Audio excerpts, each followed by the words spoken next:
Before we get into like some of the how-tos, like some like a list of like practical things, I want to mention that you do not have to be a starving artist, and it's okay. Like I I went through that phase, you guys. I've been through all the phases. Same. I've been through all the phases. And let me tell you, the stress of figuring out where you're going to get your money from outweighs that creativity so much. It's not worth it. It's not worth it. I went through that. I went through a phase where I was like, I'm about to quit this job and I'm about to just get it. Like I'm about to be successful. I remember I wrote my little 2-week notice. Yes, I was like, we all did I'm that. leaving. I'm following my dreams. I'm shooting for the stars. Like I'm so above this. Like I found out very quickly. I was listening to people when people would be like, "You need to have so much say." I was like, "Girl, I got nothing to say." I figure it out, which I did figure it out, but the process of figuring it out will weigh on you. Yeah. It'll weigh on you. A very dark time. I was so depressed as we laughed. I said, "Let me put in this application. Let me submit these applications. Let me find something. Let me do something." So even when I left my jobs to go other places, I just went down a notch. Like I went from full-time to part-time. That's another way you can do it. No, that's smart. Just go to part-time. Save up your money. Go to part-time. Only work 15 hours a week, so you have a little bit of extra time. But like you need the stability of a check, I tell you, will fuel your passion each and every single time. You don't know how creative you can be with some money in your pocket. You know, some money in your pocket. You don't know. And also, be resourceful. Like maybe depending on how much you're making too, you might have to choose between if you're gonna buy those new pair of shoes, you're gonna go shopping, or you're gonna invest in your sacrifices. Exactly, you have to budget. It may look like that. You might have to literally put that in your budget, you know, especially if you don't really have as much disposable income. You can also leverage it to build your credit, right? Yes. So you can build your credit. That's smart. Yes, that's smart. Build your credit so then you can be applying to, don't get yourself in too much debt. That's don't go crazy. Don't go too crazy. But I would say utilize that to build your credit so you can get business credit so you can leverage that in your entrepreneurial endeavors. There's so many different ways to kind of come at it. Yes, there is. So that's literally one of our how-to. You pop off the how-to. Yeah. My first thing, we can go back and forth. Okay. Yeah, my first thing with the Zeal how-to leverage your 9 to 5 is first work the passion into the budget. Yeah. Like you just said, work it into the budget. Figure it out. If it's like, if you're saying, I don't know, I want to be a photographer. Yeah. Let's say you say I want to be a photographer.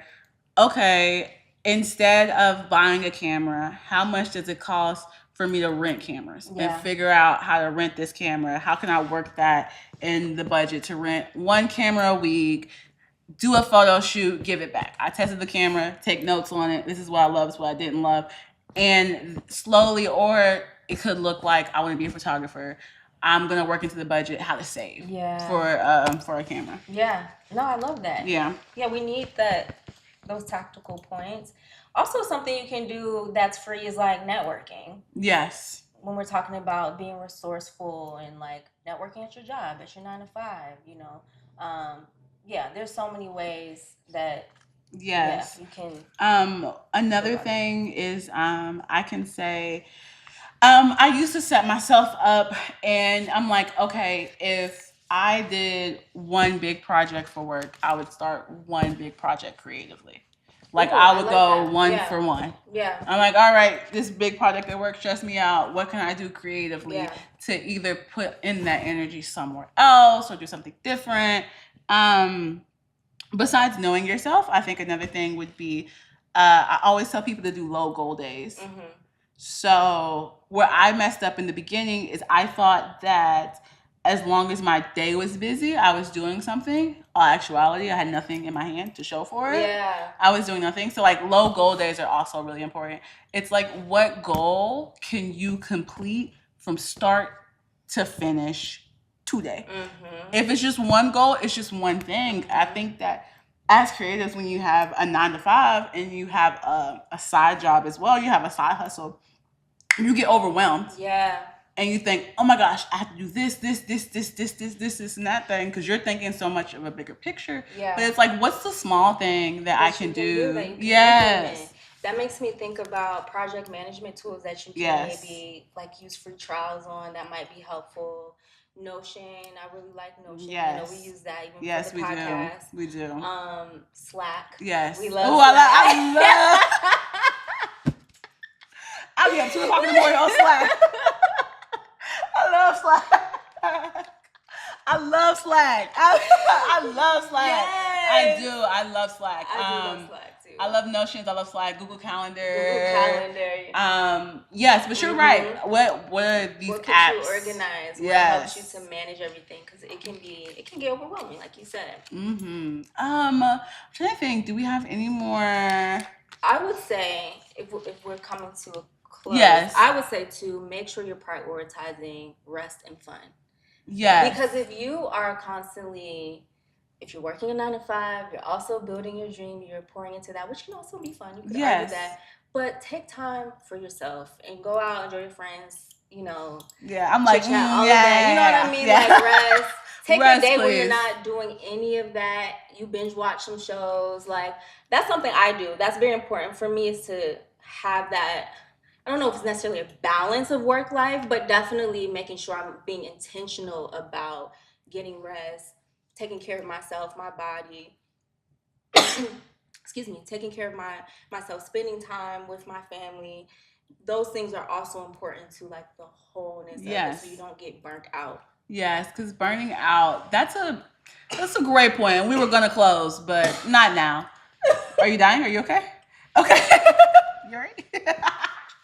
But burning out, you are very susceptible to burning out if you have a 9 to 5 and you're a creative. So mine's completely right. With knowing yourself, you have to know when you need breaks. Yeah. And when you need to take a stop. Like for me, for example, I know if I'm in 4 walls working all day, for an hour, 2 hours, I need to pause, close every electronic that I have, and go outside. Yes. And go get some sunlight. Sunlight. Yes, get sunlight. Vitamin D. We sunlight. need vitamin D. Okay.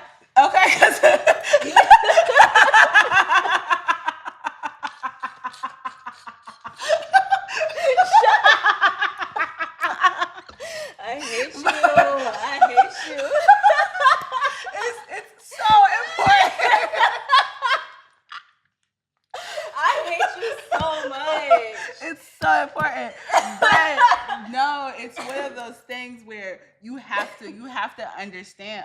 You have to understand how you need to rest as well. Because I did that. Like I have an issue with working and not having fun. And you realize that those fun moments are what you need to be your best. Yeah. Those chill moments are what you need to come back, to bring yourself back to life. Yeah. Because even when you're having those fun moments and you're doing nothing, that's when you get your best ideas.